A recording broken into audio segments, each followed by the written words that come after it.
امام حسین رضی اللہ تعالیٰ عنہ کی یاد میں اگر ہم تھوڑی دیر برداشت کریں گے تو اس کا صلہ ہمیں ضرور ملے گا، اس کا صلہ ہمیں ضرور ملے گا۔ میرے محترم یقین مانیں، امام حسین رضی اللہ تعالیٰ عنہ کا سر اور وہ قافلہ وہاں سے جب آگے بڑھا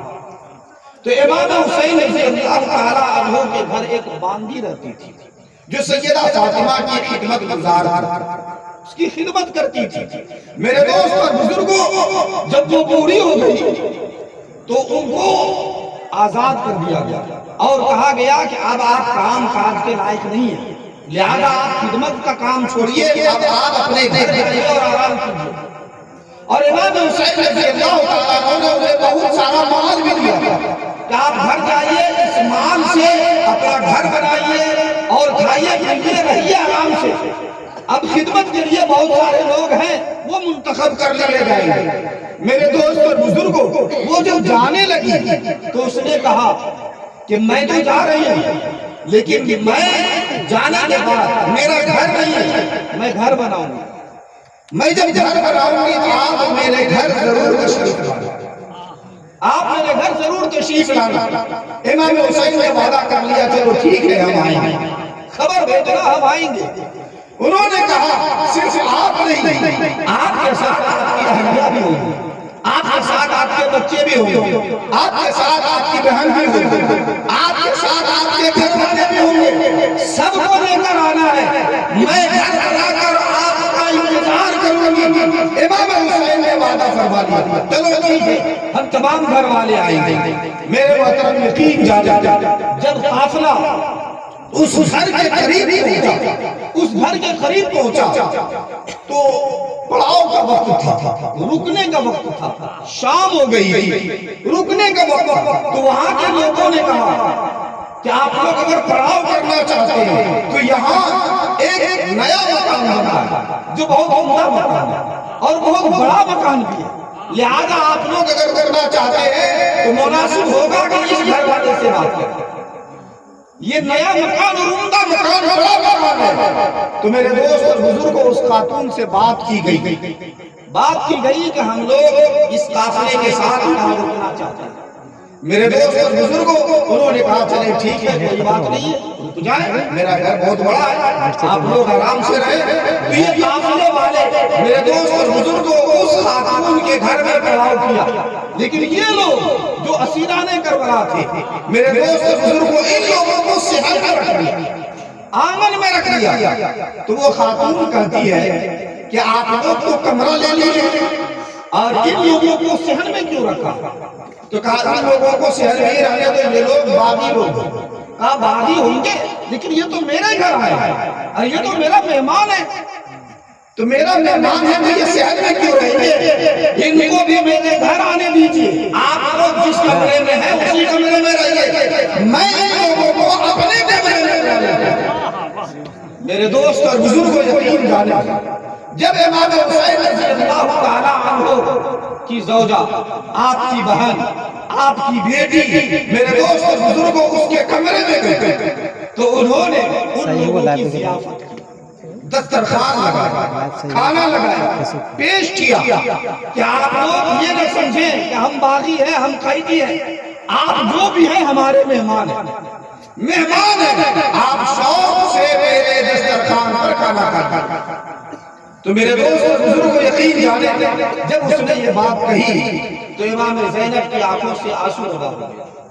کہ یہاں تو سارے لوگ ہمارا مذاق اڑاتے، سب باغی کہتے ہیں، پورے راستے میں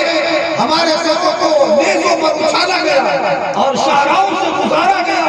اور تم ہو کہ تم ہمیں کھانے کے لیے پوچھ رہی ہو، میرے لیے دسترخوان لگا رہی ہو۔ میرے دوست اور بزرگوں، وہ کہتی ہے اس کی کیا وجہ ہے؟ وہ کہتی ہے اس کی وجہ یہ ہے کہ میں مدینے میں علی مرتضیٰ کے گھر رہ چکی ہوں، سیدہ فاطمہ کی خدمت کر چکی ہوں،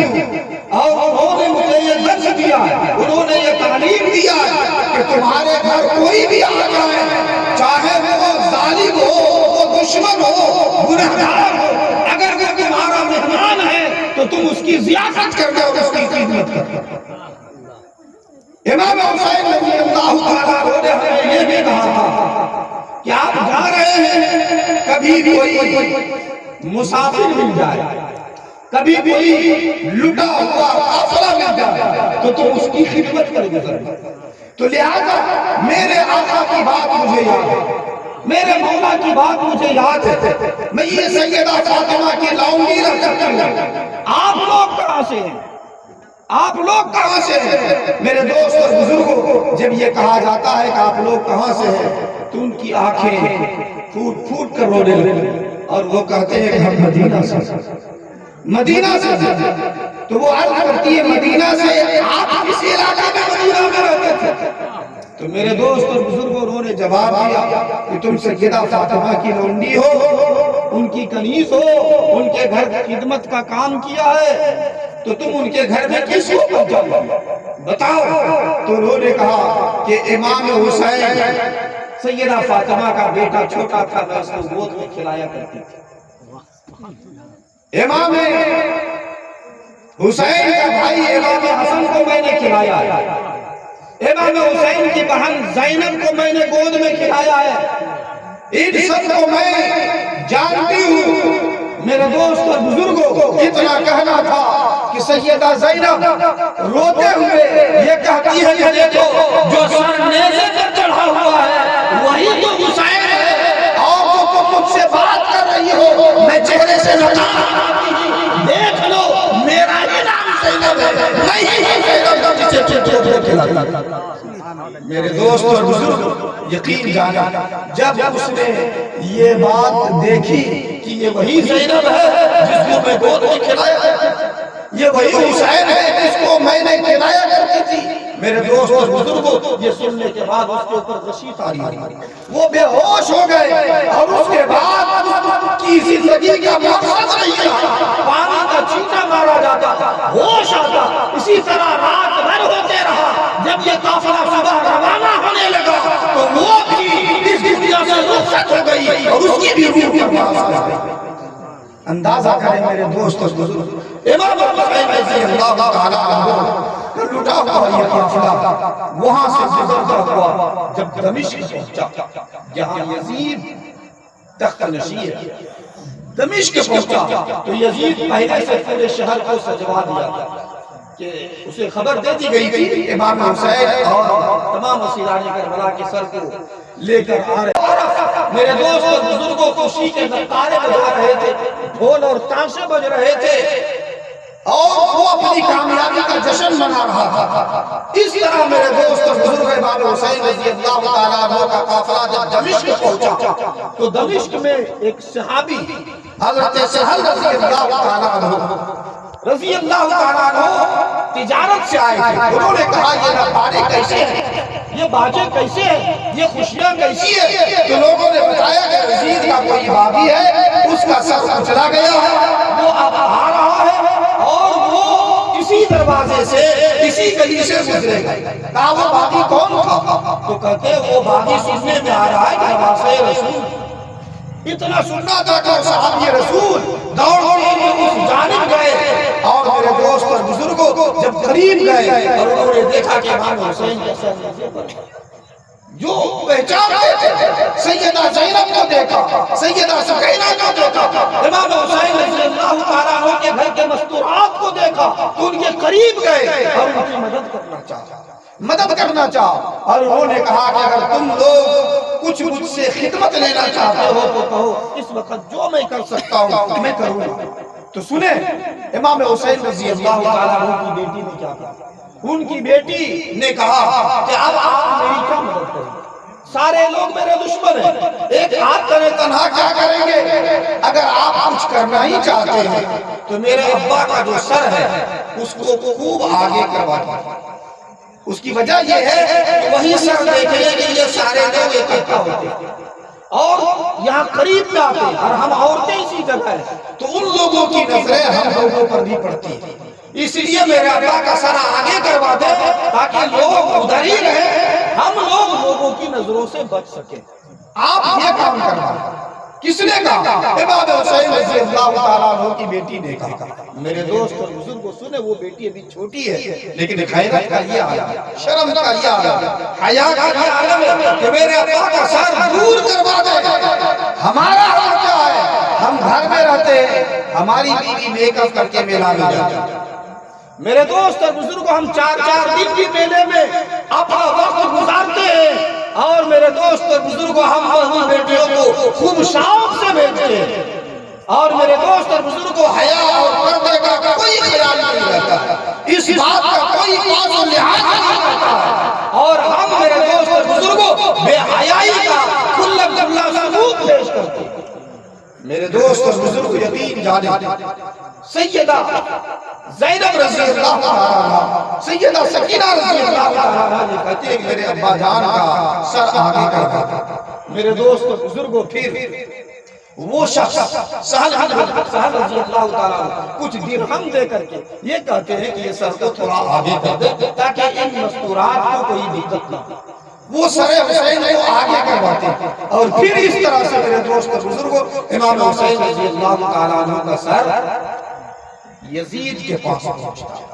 اب چونکہ یزید کے پاس پہنچا، پھر یزید نے کیا برتاؤ کیا، پھر وہاں سے وہ قافلہ مدینہ آیا، یزید نے پھر مدینہ بھیجا، پھر مدینہ کیسے بھیجا، پھر مدینہ میں امام زین العابدین ایک رہ گئے تھے، وہ آئے، انہوں نے پھر کیا کام کیا، ان لوگوں نے پھر مدینہ میں کیا کیا، مکہ میں کیا کیا، پوری ایک تاریخ ہے۔ وہ ساری باتیں میں عرض کروں گا تو کم سے کم 3 گھنٹہ اور چاہیے، اور اس کی میں سمجھتا ہوں کہ گنجائش باقی نہیں ہے۔ تو میرے دوست اور بزرگوں، میں آپ کے گھر کا ہوں، آئندہ کبھی موقع ملے گا تو انشاءاللہ مزید باتیں اس کے آگے کی کروں گا۔ ابھی اتنا یاد رکھیں کہ امام حسین رضی اللہ تعالیٰ عنہ کا سر اس طرح سے کربلا سے کوفہ اور کوفہ سے دمشق پہنچا، اور دمشق میں ابن زیاد میرے دوست اور بزرگوں اس کے ساتھ جو برتاؤ کیا، اور اس سے اندازہ لگے گا کہ وہ کتنا بڑا امام حسین کا چاہنے والا تھا یا پھر اہل بیت سے عداوت کرنے والا تھا۔ یہ ساری باتیں آپ تفصیل سے سنیں گے تو اچھا لگے گا، اور اگر یوں ہی گزر جاؤں گا تو آپ کو بھی تشفی نہیں ہوگی۔ لہٰذا میں چاہتا ہوں کہ آپ کو یہی پر اور پروردگار عالم کی بارگاہ میں یہ دعا کرو کہ یا اللہ، جو اولاد اپنے والد کے لیے ایسی محفل کا انعقاد کیا ہے اور آپ لوگوں کو بلایا ہے، علماء کو بلایا ہے، نعت خوانوں کو بلایا ہے، یا اللہ ان بچوں کے اس عمل خیر کو قبول فرما، اور ان کے والد کی مغفرت فرما، اور جنت الفردوس میں جگہ دلائی۔ میرے دوست اور بزرگوں، یقیناً یہ بہت بڑی سعادت ہے ایک بیٹا اپنے باپ کے لیے ایثار ثواب کے لیے کوئی کام کر جائے،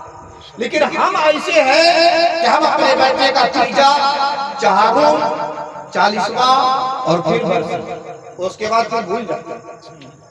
1 سال یاد رکھتے ہیں پھر بھول جاتے ہیں، لیکن وہ باپ پوری جوانی ہمارے لیے میرے دوست اور بزرگ کو گلا دیتا ہے، پوری جوانی کو ختم کر دیتا ہے۔ میرے دوست اور بزرگوں، وہ بوڑھے ناتواں بھی ہو جاتے ہیں تو بھی ہماری ہی فکر ہوتی ہے اور ہمارے لیے ہی وہ سوچتے ہیں، اور ہم 1 سال میں بھول جاتے ہیں، دوسرا سال آتا ہے ہم سمجھتے ہیں کہ کیا ضرورت ہے 10-20 ہزار کا۔ میرے دوست اور بزرگوں، کیا ضرورت ہے یہ سب کرنے کی؟ میرے دوست اور بزرگوں، نہیں، وفادار بیٹے، لائق بیٹا، فائق بیٹا، میرے دوست اور بزرگوں، وہ ہوتا ہے، وہ اولاد نیک ہوتی ہے جب تک اس کی حیات رہتی ہے، اپنے والدین کے لیے ایثار ثواب کا کام کرتے ہی رہتا ہے، ہمیشہ کرتا رہتا ہے۔ لہذا لائق مبارکباد ہے صاحب خانہ جنہوں نے اپنے والد کے ایثار ثواب کے لیے یہ اقدام کیا ہے۔ میں گزارش کروں گا کہ یہ اقدام آپ آگے بھی جاری رکھیں اور ہمیشہ کرتے رہیں۔ یقین جانے 40 ماہ کا بہت بڑا فائدہ ہے۔ اگر گناہگار بھی ہے 40 دن تک آپ دعائیں کرتی ہیں، روایتوں میں آتا ہے کہ 40 دن کے بعد بہت ساری حیات اللہ تعالیٰ بدلتا ہے۔ اگر عذاب میں ہے تو اس 40ویں کی برکت سے میرے دوست اور بزرگ اللہ تبارک و تعالیٰ اس کی حیات کو بدلے اور اپنی جوار رحمت میں جگہ دلائے۔ اس موضوع پر گفتگو کرنے کے لیے بھی وقت کی ضرورت ہے۔ رب کعبہ کی بارگاہ میں دعا ہے اللہ ہم سب مسلمانوں کو توفیق سے مالا مال فرمائے۔